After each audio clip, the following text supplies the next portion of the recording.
Good morning. So today we have a new experience. So Roxane is morphed into Justin. This is Justin. Justin's my son. And Justin's 30 years old, a millennial, and is about to inherit the world.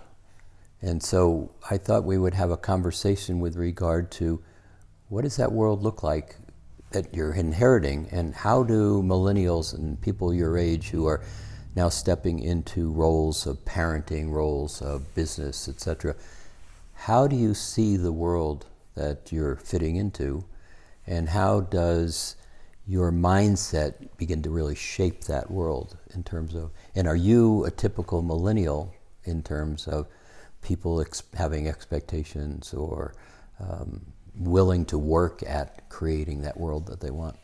How's that work for you?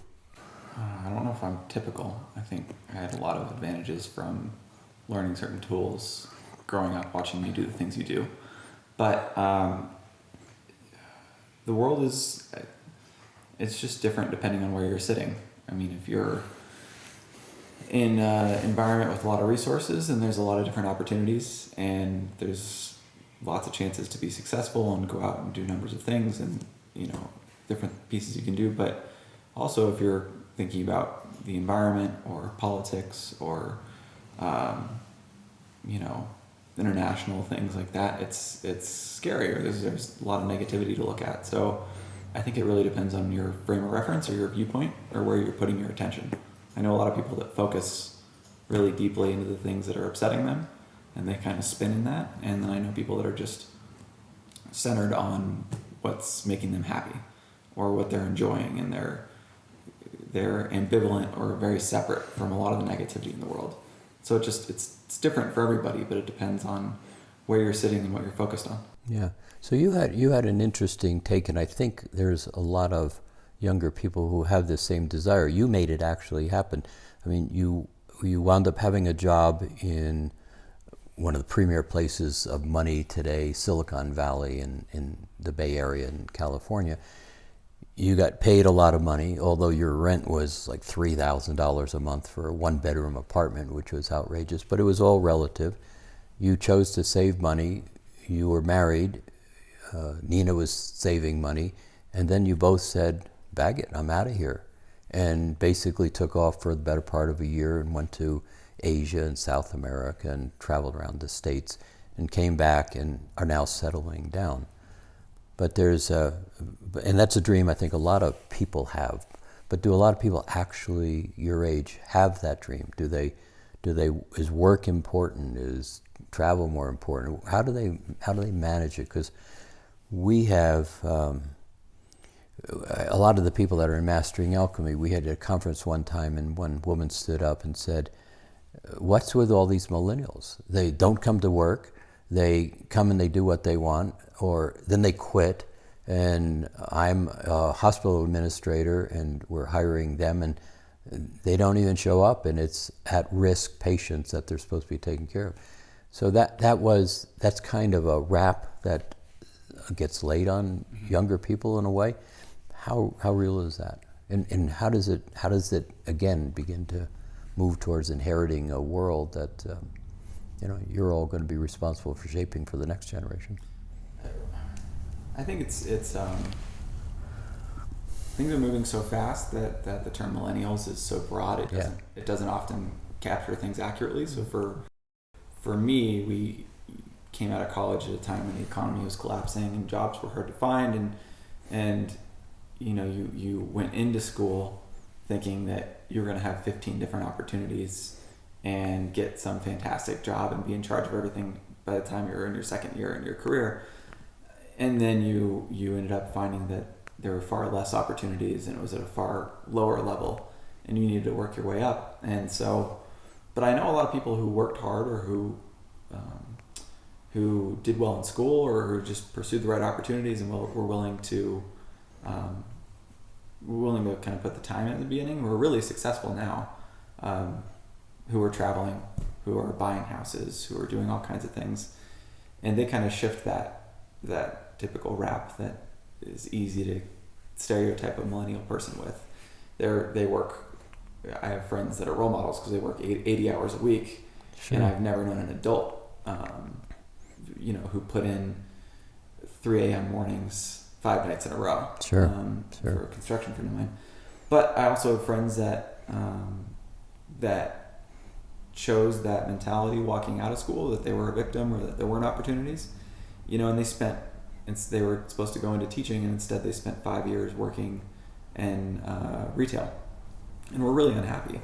And now they're further behind. So that it's easy to say, why aren't these millennials working, or why aren't they showing up? But the reality is a lot of them are showing up. A lot of them are living with their parents for 5 years because they can't afford the rent because they got pushed into a job that was difficult. They've saved money. They're buying houses now. They're fueling a lot of economic activity. They're just not willing to fit within a box. If they get a job and the person says, well, you're the first person here, so you have to take a terrible shift and we're not going to treat you very well, and they can find another opportunity, they're not just going to put up with that for 10 years because that's the box that they're supposed to fit into. So that's one of the real big shifts, I think, because the generation, my generation, and even people a little younger than I am, basically they got a job and it was all about moving up the ladder. It was about doing the right thing. You didn't argue with, you may not have liked it, but I've got my job. And one of the things that I watched in 1992, there was the economy had grown, people were in jobs, and then it cut back for 2 years, and businesses did a really inappropriate thing. They just fired people. They just let people go. There was also a period where a lot of younger people were coming into businesses, and businesses let go senior people, that were just a little older to get a younger person. And that mindset created a problem a few years later, because then companies needed people, but the concept of loyalty disappeared from the map. And so that concept never got engendered into a younger age group. It would be maybe 45 now, that age group. So people move around, and they basically also started saying they wanted enjoyment. They wanted to take advantage of this period of time that was really beneficial. So that's, I think, again, where a lot of parents, as they began to have money, have well-being into the 90s particularly, a lot of kids, young people your age, basically were told that you can do anything, you can have anything, you can make it all work. And but what you're saying is that affected some people your age and other people. So maybe the general label millennials and what millennials are is really not relevant as some people in the older generation have labeled it right now.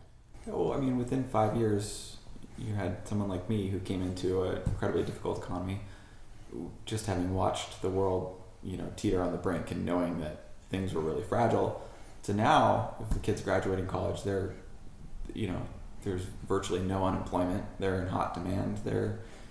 So it's a whole different construct of reality for them. Sure.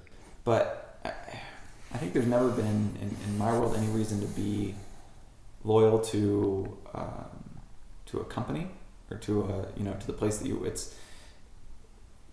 we look at it as we're bringing the value, we're providing the service or bringing the value to the place we work for, and they're in return paying us and supporting us and those kinds of things. But there's no concept of why you would stay there. That's just that's a transactional thing. And if we're holding up our end of the bargain by coming there and doing the work, and they're holding up their end of the bargain by paying us, there's no vestige of needing to stay because of that. If there's 3 other opportunities out there that are better, the thing that we might be more loyal to is a person, a great boss or someone we're connected to, or a team that we know relies on us and would be stuck if we were to leave. That interpersonal thing is a lot more important than the organization, because all those organizations, I think that the storyline is that companies aren't, they're focused on making profit and taking care of the people at the top and not necessarily your junior employee. Yep. So why would you think about it any other way if you're the junior employee looking out for yourself? But there are a lot of people my age that thought they were supposed to be handed things when they walked into a job and didn't want to work hard. But it would surprise me if that wasn't always the case and there weren't always people that were willing to walk into a job. The thing is, a lot of times things are more complicated now. If you come into a job and there's all these different factors you have to manage, Sure. It's not like you walk in and here's your widget you have to turn on the factory floor and you need to turn this many widgets. You know, it's not always clear what work is going to be like, and then you show up and it's very different than what you were expecting. And so it's just a different world than what the old constructs would fit into. It's different for us, and it's probably different for the people that are working with us. And I managed people that were 2 years younger than me that frustrated me. Sure. But I think that's just a function of people learning how to be an employee, and not having great expectations of what they're walking into. Yeah. Now, you're a little different in my observation than many, and you had some opportunities, let's call them, growing up.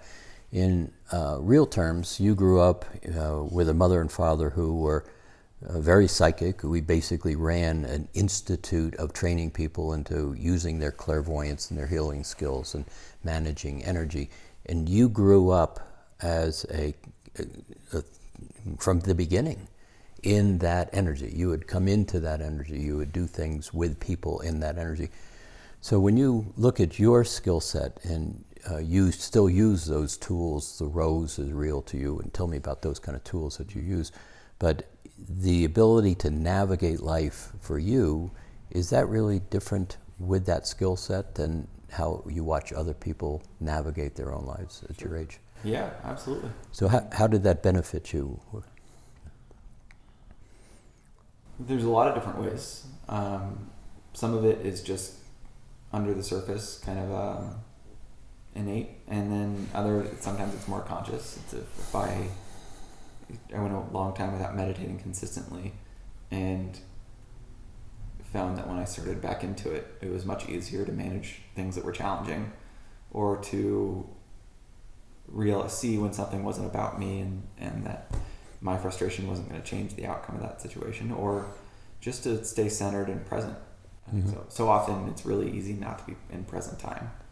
And if you don't have the tools to do that, you're going to get stuck a lot more quickly than if you can.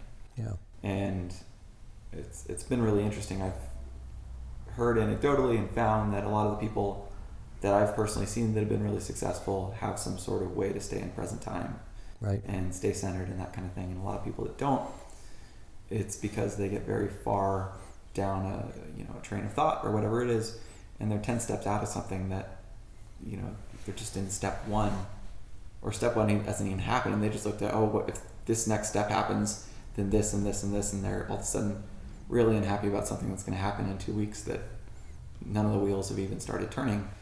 And it might just be that, somebody steps around it and it never even happens. Yeah, yeah. So when I watch you work and watch you move around, these basic concepts that are taught, level 1, body of work, you've grown up in that. So the rose, grounding, center of your head, observe, choose, and then act, be in present time. Those aren't even things you think about when I watch you move around. Those are just innate to your basic ability to navigate your game. Would that be correct? Yeah, I think the times I've had the hardest time in the last 7 years have been when I lost track of those tools and haven't operated in those patterns. And when I get really pulled into things that have been difficult, the further away I get from that, the harder it is. Sure. But those are all things to me that, there's lots of other different ways those are taught, and it's almost common sense, but it's some of the easiest advice to overlook. Right. And also when you overlook it, so many other things are more difficult than they have to be. Yeah. So let me ask you another last question. So one of the things that is really, I think, natural to you, it wasn't even learned, it wasn't taught by us, particularly parents-wise, it's something that's pretty natural to you, but you have a sense of both respect and attentiveness to others, and a sense of dignity, communication, and uplifting well-being, and you've turned that into a job for you as a kind of a director of a nonprofit institute. How does that sense of discerning, choosing, initiating, supporting others, how do you see that concept held by other people your age? Is that something that's going to bring about a world that's going to be a world of respect, or is it something that we're just going to continue to bump along with and have to, hopefully everybody learns somewhere along the way? I think most people our age are following the same patterns that they saw in the family, parents, people around them. And right now, actually, when we're kind of like coming to our 30s is the time when that starts to be more and more apparent. And you start to see the kind of commonalities with your parents or with, family. And so what's for me is going to be something totally different than some of my best friends. And so that looking out for people or wanting to help people, I think everybody wants to help people. They just don't have an easy path to do it. Mm-hmm. And more, they don't see an ability to connect with the people, especially the people they disagree with. And so people get pulled into their own bubbles and pulled away from each other. Yeah. And it's very, very easy to look at someone as how they're different, and much harder to look at what you have in common. And that's been, that's an age-old thing, but that hasn't necessarily changed. Our generation is just more able to connect with each other, and also more able to separate. All those things happen faster with technology, with the ability to just spend all your time in your own head, being entertained by the screens in front of you and television and the games you can play. It's really easy to separate, mm-hmm. both, based on philosophical things, but also just based on separating and looking inward. And so the ability to look out and connect with someone, and the ability to see what's holding them back, or where they're, what if there's a picture they're holding on to that's really, causing them some pain or something like that, and then address that is really useful to connect with people, no matter what they think or how similar or different. Sure. So are you optimistic about the next 10, 15 years that you're inheriting, or pessimistic, or is it just a big question mark? It's definitely a big question mark, but I'm optimistic. And that's because most of the things people are really focused on that are negative are small, mm-hmm. or they're not in present time. Yeah. They're focused on how negative it could be if this and this and this happens. Yeah. That's virtually every newscast I hear is, well, if this happens, and this happens, and this happens, it'll be terrible. Right. And meanwhile, if you just search good news on the internet, you find stories of people helping each other, and you find all these great things, and there's more resources now than ever. Yeah. There's people before a number of different technologies that have come out thought that all these different collapses were going to happen that didn't collapse because someone just came out with something new. Right. And it just changed the entire game. And so between the potential of technology and the potential of how fast things can move, I think I'm optimistic, but also because things are, when they're the most about to break is when they're the most in need of fixing. And when they're just humming along, yeah, it's really easy to ignore it and say everything's fine. Yeah. It's working okay. I'm going to focus on something else. Yeah. So the fact that things are getting more dramatic is actually probably a sign that things can shift towards something positive. But it's probably going to be difficult in the meantime. Yeah. So it's kind of a consistent thought between you and I of how the world looks and how it's going to work. So, well, we'll do this again in 5 or 10 years, and then we'll look back on this and see how close we were. Sounds good. So thanks for taking the time to do this. It's kind of fun to hang out here. We're at Lake Tahoe and just having the opportunity to kind of enjoy a weekend together. So we'll get together again next week, and Roxane will be back. Or maybe we'll just substitute you for Roxane. Nah, Roxane will be back. So enjoy.